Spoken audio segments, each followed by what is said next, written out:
Well, now, as you wonder what I'm smiling about, you might want to go over and check out the Unity Bluegrass Band. Uh, Moving on this morning, though, we're in Deuteronomy 6, in verse 16 yesterday, talking about tempting the Lord your God. And it continues in that same theme this morning as we go through 17, 18, and 19 of Deuteronomy 6, printed off from crosswalk.com. The tempting that we're talking about is the kind of tempting where uh, children of Israel are out in the desert and there was no water for them, no water for their cattle, and they were saying to Moses, Moses, why have you brought us out here? There's no water for us, no water for our cattle. You bring us out here in the desert to die? And so that's the position a lot of us are in sometimes. We're out, especially now, a lot of Americans having problems with jobs. They may have moved cities such as we have, and even sometimes when you move to a city and you have a job, things can get tough on you. But they were out in the desert there, and so if God sends you out in the desert, don't have anything, He wants you to still have faith in Him, and don't tempt Him by saying, man, what'd you do to me, God? So that's the thing. We start again here in 16.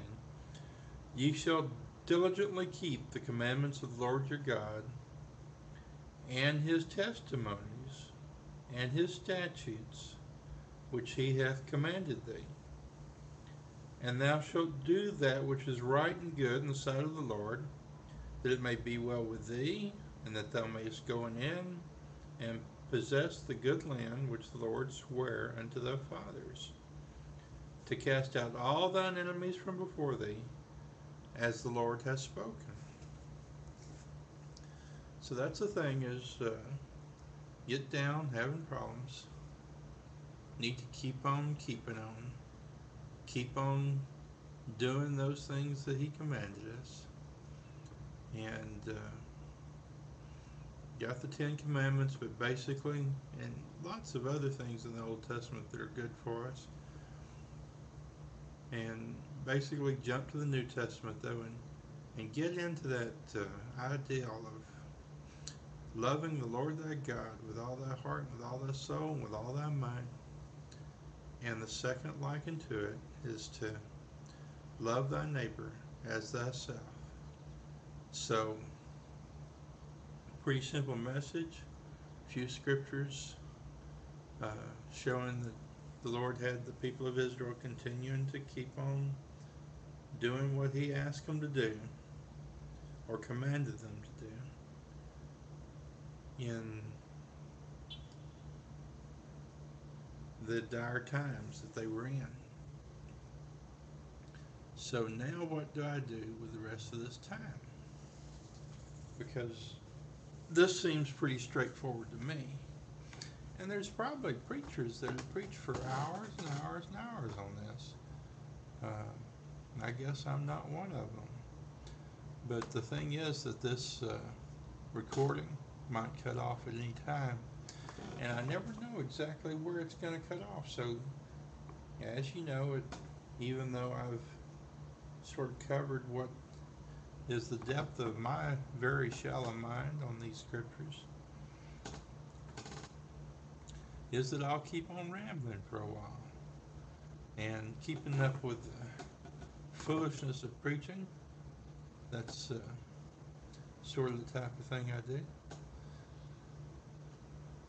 Knowing that God loves me, God loves you,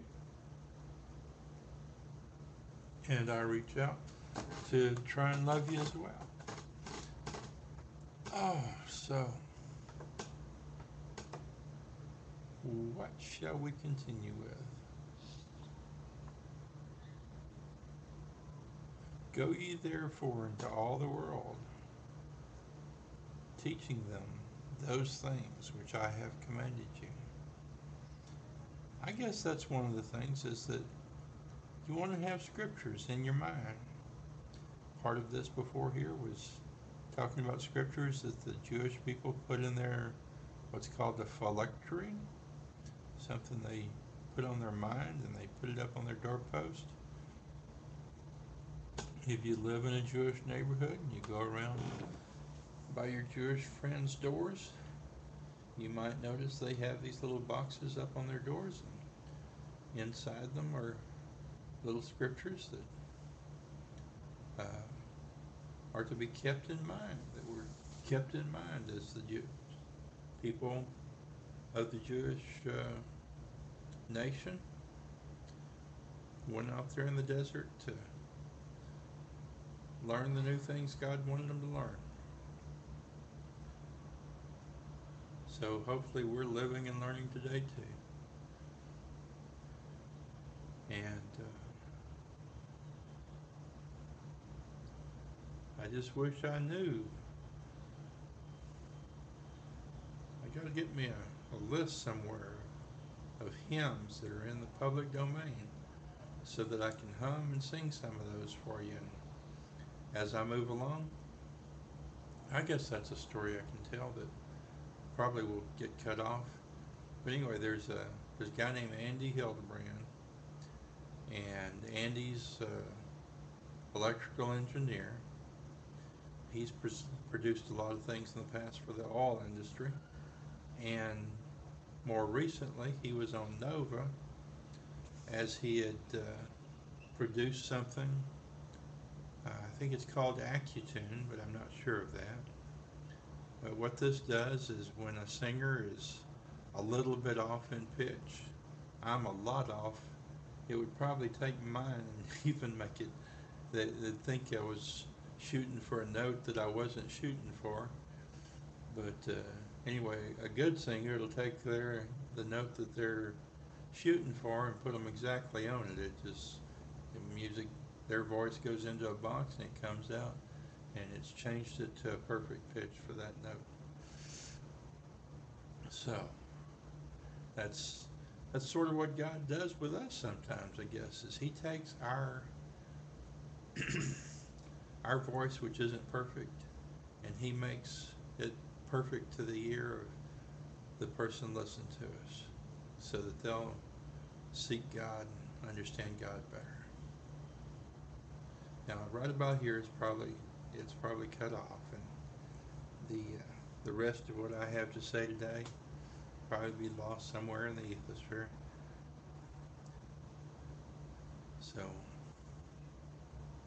da da da da, ba da da ba da, ba da da da da. I think that's part of Lonesome Valley or something like that. You gotta walk that Lonesome Valley. You gotta walk it by yourself. Now God walks with us, even though we seem to be walking by ourselves. Good old footprints in the sand type of thing. So do I just let this run to the end, or do I go ahead and cut it off now? I think I'm just going to go ahead and cut it off now and see what we get out of it.